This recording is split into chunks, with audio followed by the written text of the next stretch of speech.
কারণ ইসলামের বিধান আপনারা ভালো করে শিখে রাখেন। এই যত দুর্ঘটনাগুলো ঘটছে ঐতিহাসিকভাবে, এই সব কিছুর মূল হচ্ছে যে আমাদের ঈমান আকীদা ঠিক না থাকা। কারণ আমাদের মধ্যে বিভিন্ন ব্যক্তিকেন্দ্রিক চেতনা, মানে ইসলামের আইনে বা ধর্মের আইনে ঈমান বিশ্বাসের কথা বলি, আর বর্তমান প্রচলিত রাজনৈতিকভাবে এগুলোকে চেতনা বলা হয়। তো এই চেতনাটা এক ধরনের ঈমান, আর আমরা কোরআন সুন্নাহ ইসলামের আইনের বাইরে কোনো বিশ্বাস আমরা করতে পারি না। এক একজন নেতা এসে এক একটা কথা বলবে আমরা এই চেতনায় বিশ্বাস করি, পাবলিক ওই চেতনার দোহাই দিয়ে তার পেছনে দৌড়ায়। দৌড়ে লাভটা কি হয়? নিজেদের মধ্যে মারামারি, হানাহানি, কাটাকাটি, খুনাখুনি। একই ঘরের সন্তান, দুইজন ওই চেতনার, দুইজন ওই চেতনার, তিনজন ওই চেতনার। এরপরে চেতনাকে প্রত্যেকেই ইস্টাবলিশ করার, মানে আসলে তো চেতনা ইস্টাবলিশ না, ওই চেতনার দোহাই দিয়ে নিজে একটা কিছু হওয়া, আর নিজে হওয়ার জন্য সাধারণ মানুষদেরকে ব্যবহার করা, এটাই হলো মূল জিনিস। কিন্তু মুশকিল হয় যে আমরা এই ধোঁকাগুলো বুঝতে পারি না, আমরা প্রত্যেকেই ধোঁকার মধ্যে পড়ে যাই। তো আবার কবে কথা হবে জানি না, কারণ বর্তমান বাংলাদেশের প্রেক্ষাপটে একটা পরিবর্তন আসছে। কিছু ভাইয়েরা দায়িত্ব বা কিছু মানুষ দায়িত্ব নিয়েছেন সরকার পরিচালনার, কতদিন হবে আমরা জানি না।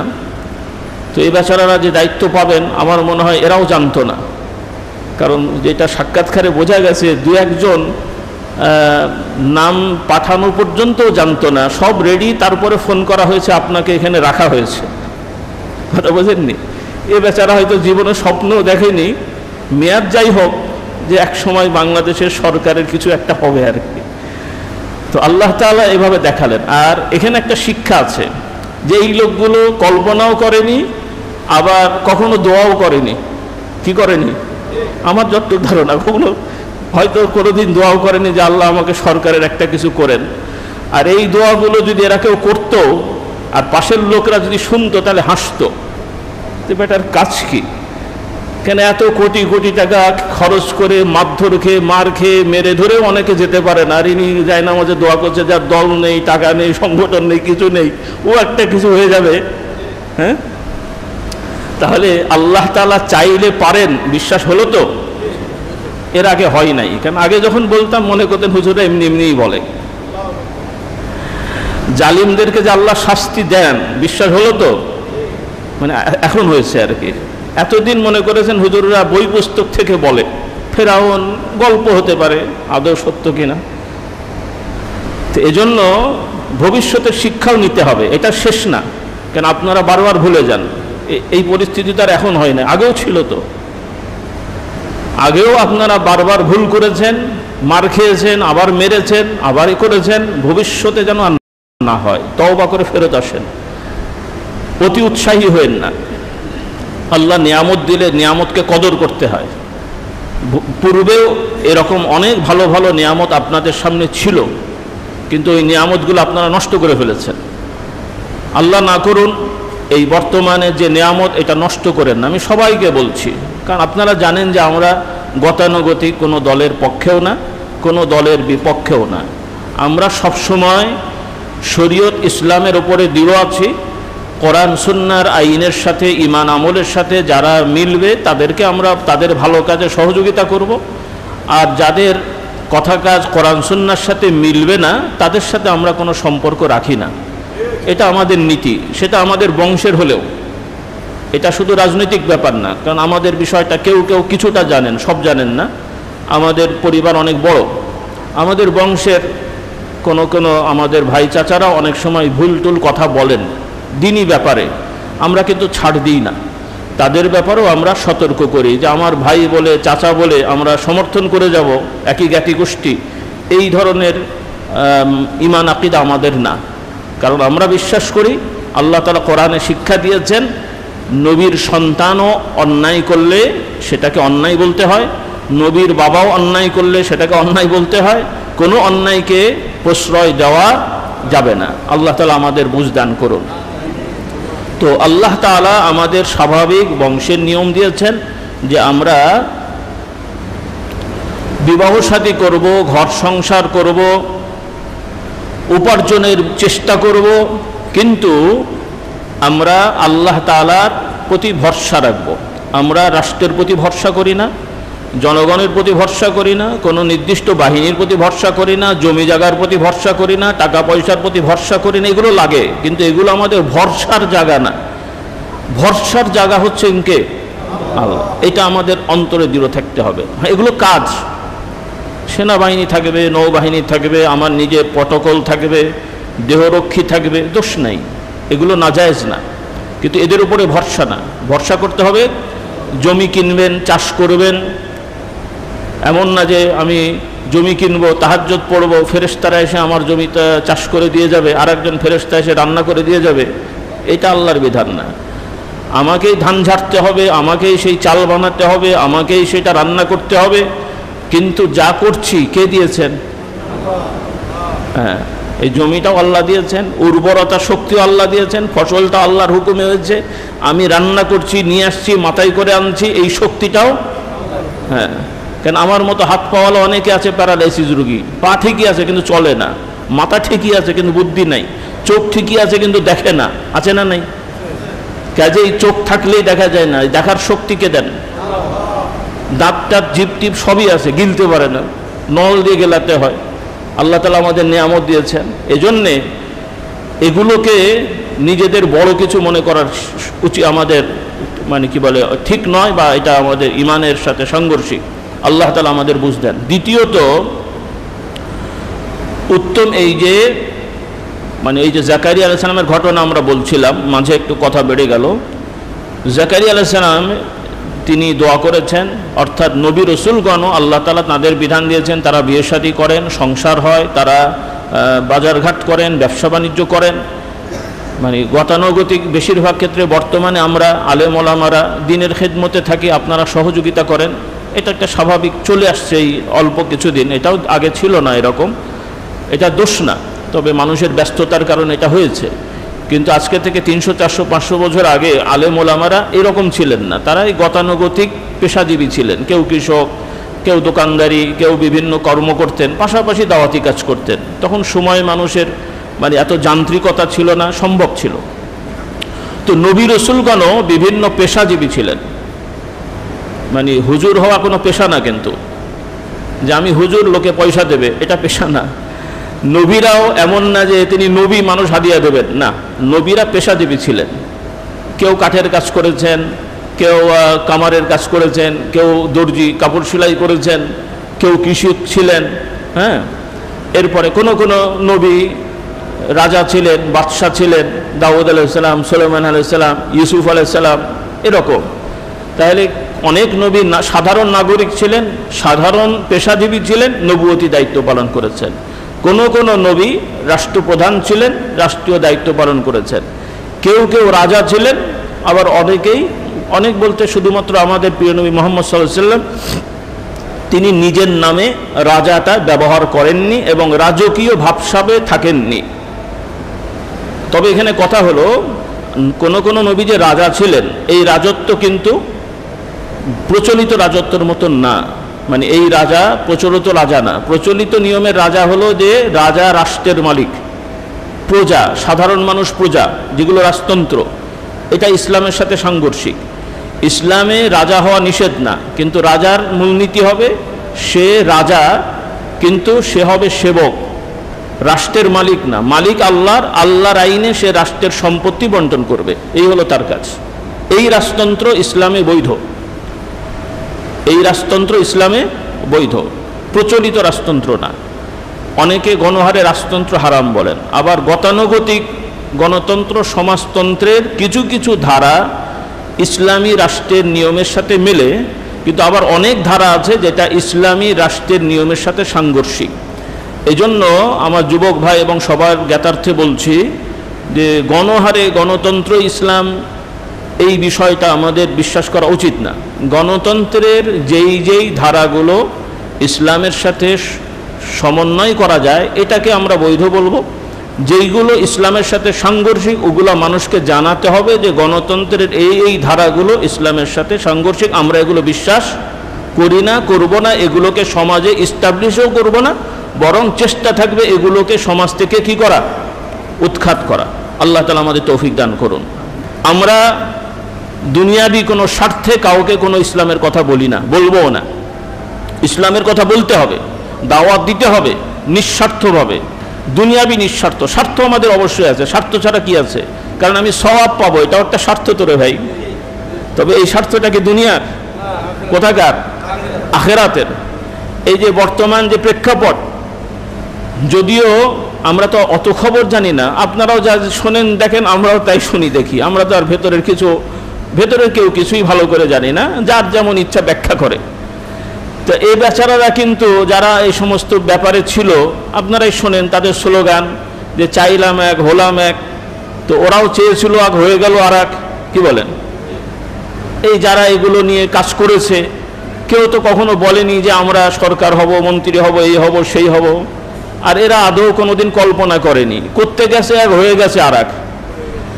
তাহলে আমি ইসলামী দলগুলোকে সাবধান করব যে আপনারা ইসলামী দল দোষ না, ইসলামী দলের যারা সদস্য, আপনারা যদি এই দলের উপরে ভর করে সমাজের কিছু হতে চাওয়ার জন্য ইসলামী দল করেন, তাহলে বলবো যে কিয়ামত পর্যন্ত আপনারা সামর্থ্যবান হবেন না। হলেও কিছুদিন হবেন, ফেরেশতা হয়ে ঢুকবেন, চোর হয়ে বেরোবেন, সোজা বাংলা। কাজে আপনাদের অনুরোধ করব, এই ধান্দাবাজি বাদ দিতে হবে। ইসলামী দল হবে একান্ত আল্লাহর জন্য দাওয়াত দেওয়া, যাকে আল্লাহ কবুল করবেন তিনি দায়িত্ব পাবেন।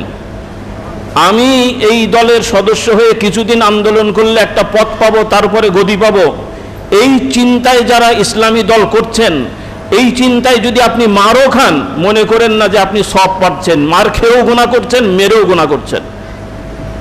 কারণ আল্লাহ তাআলা শিক্ষা দিয়েছেন, আল্লাহ নবী বলেছেন, মুজাহিদ শহীদ কারা হবে?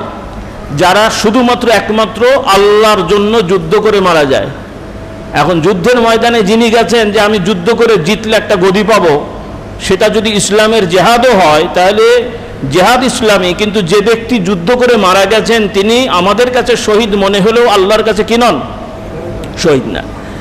এইভাবে যারা অন্যায়ভাবে মারা যান, মানে মজলুম হয়ে, কোনো অন্যায় করেনি, মেরে ফেলেছে, যেমন রাস্তাঘাটে যেই লোকগুলো মারা গেছেন, সে হয়তো কোনো দলেরই না, কোনো আন্দোলনেরও না। অনেক লোক আছে যে হয়তো আন্দোলনের ঘোড়ার ডিম কিছুই বোঝে না, রাস্তায় হাঁটতে যে, চলতে যে, অফিসিয়াল কাজ করতে যে ঝামেলায় পড়ে মারা গেছে। এবং যদি ঈমান আমল নিয়ে মারা যায় তাহলে এই লোকটা কি? শহীদ। এরপরে যারা আন্দোলনের ভেতরে ছিলেন তারাও শহীদ হবেন যদি তাদের নিয়ত ভালো থাকে, কারণ সে তো মারতে যায় নাই, সে গেছে দাবি চাইতে, মেরে দিয়েছেন।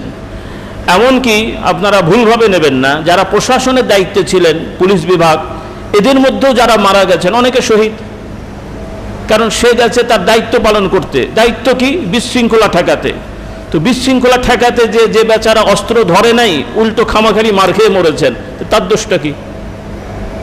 হয়তো সে পুলিশের লোক, তার তো আর দোষ নেই, কারণ সে তার দায়িত্ব পালন করতে গেছেন। এজন্য আমরা বিশ্বাস করব যে যারা মারা গেছেন, যারা নিরপরাধ, তারা যে পক্ষেরই হোক, ইনশাল্লাহ ঈমান নিয়ে গেছেন, সবাই কি হবে? আমরা আশা করব তারা কি হবেন। আর যারা স্বার্থবাদী এগুলো করেছে, মার খেয়েছে এবং মেরেছে, যে মার খেয়েছে স্বার্থবাদী এর মধ্যে মরেছে, এ কিন্তু শহীদ না, কেন? ও তো মারতে গেছে, ও জাহান্নামী হবে। আর যারা এর সাথে পরিকল্পনায় আছে, যেগুলো মরে নাই, ওগুলো জাহান্নামী হবে মরলে। কোথায় যাবে? হয়তো ফিল্ডে মরে নাই, কিন্তু এই নাটের গুরু যারা ছিল, যারা মরে নাই, এরাও তো মরবে না নাকি?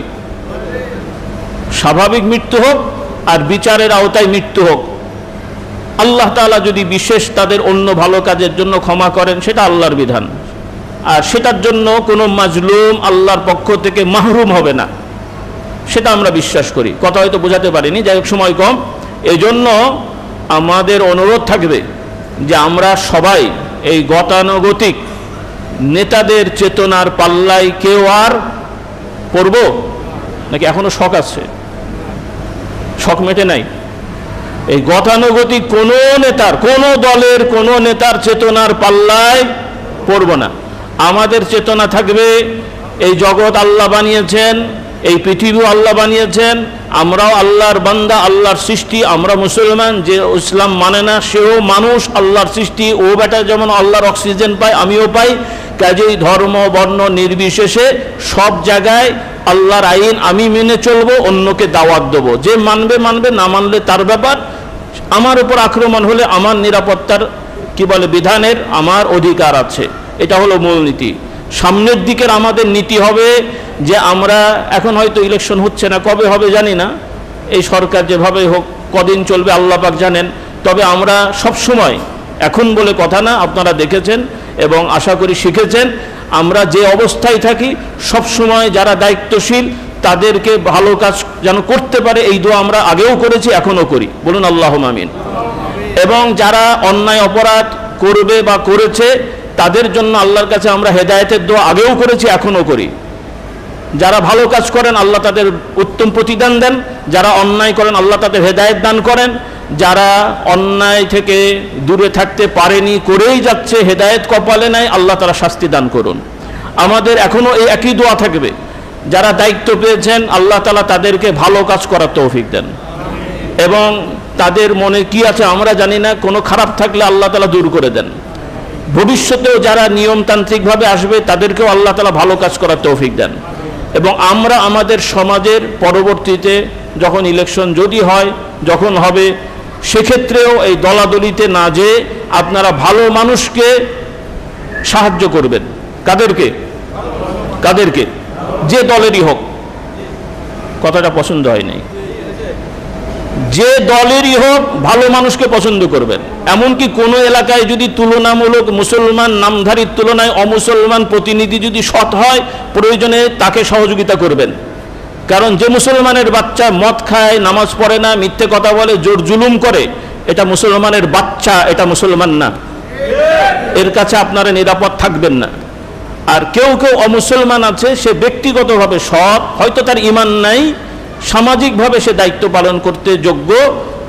যেহেতু এটা এখন পর্যন্ত মৌলিকভাবে ইসলামের সব বুনিয়াদিভাবে এটা ইসলামী রাষ্ট্র হয় নাই, কাজে এখনকার ফতোয়া এক, যখন যা হবে তখনকার সেই ফতোয়া হবে। আপনি এখন গরিব, টাকা নাই, যাকাত দিতে পারেন না, দেবেন না। টাকা হলেও কি যাকাত দেবেন না? দেবেন না। নাকি বলবেন যে আমি অত সালে দিই নাই, এখনো দেবো না? নাকি তখন সামর্থ্য ছিল না, দেন নাই, এখন সামর্থ্য হয়েছে কি দেবেন। তো বর্তমানে, কারণ আমি যে রেকর্ড বলছি এটা রেকর্ড হবে, কেউ কেউ আবার আমার বিরুদ্ধে বলবে অমুসলিমকে সহযোগিতা কেন করব। তো তুমি যে মুসলিমের কথা বলছো সে তো আর মুসলমান না রে বাবা, সে মুসলমানের বাচ্চা, বাপ অপারেশন করে ছেড়ে দিয়েছে, তুমি তার পেছনে হই করে বেড়াচ্ছ। আমার নেতার চরিত্র জলের মতন পবিত্র, বেটা একটা আস্ত খুনি। কথা পছন্দ হয় নাই। এজন্যে ভবিষ্যতে এই দলবাজি বাদ দিতে হবে, সৎ মানুষের সঙ্গে থাকবেন। আলেম ওলামারা, ইসলামী দল যারা করেন, আপনারা দাওয়াতি কাজ করবেন, দুনিয়াবি কোনো স্বার্থ নিয়ে মাথাচাড়া দেবেন না। যদি দেন তাহলে পূর্বেও যা হয়েছে তাই হবে, আর বলবো না। শুধু মনে করেন না যে মাল খেলেই আমি মর্দে মুজাহিদ, অন্যায় করে মার খেলে মর্দে মুজাহিদ। অনেক আলেম ওলামা নামধারী আছেন, আপনারা ইসলামী শরীয়ত মোতাবেক, আলেম ওলামা আমি বলি নাই, আলেম ওলামা নামধারী, বড় বড় জব্বা পাগড়ি লাগিয়ে সামাজিকভাবে এমন এমন অন্যায় কাজ করেন, ইসলামী দৃষ্টিতে এগুলো অন্যায়, কিন্তু তারা এগুলো ইসলামের কাজ বলে চালিয়ে দেন। এরপরে মার খান, বলেন ইসলামের কথা বলে মার খেয়েছি। তো আপনি ইসলামের কথা বলে মার খাননি, কিন্তু আপনি অবান্তর কাজ করে মার খেয়েছেন, কিন্তু চালিয়ে দিচ্ছেন ইসলামের কথা বলে মার খেয়েছি। এই ধরনের অবান্তর কাজ আমরা যেন না করি। ওয়া আখিরু দাওয়ানা আলহামদুলিল্লাহি রাব্বিল আলামিন।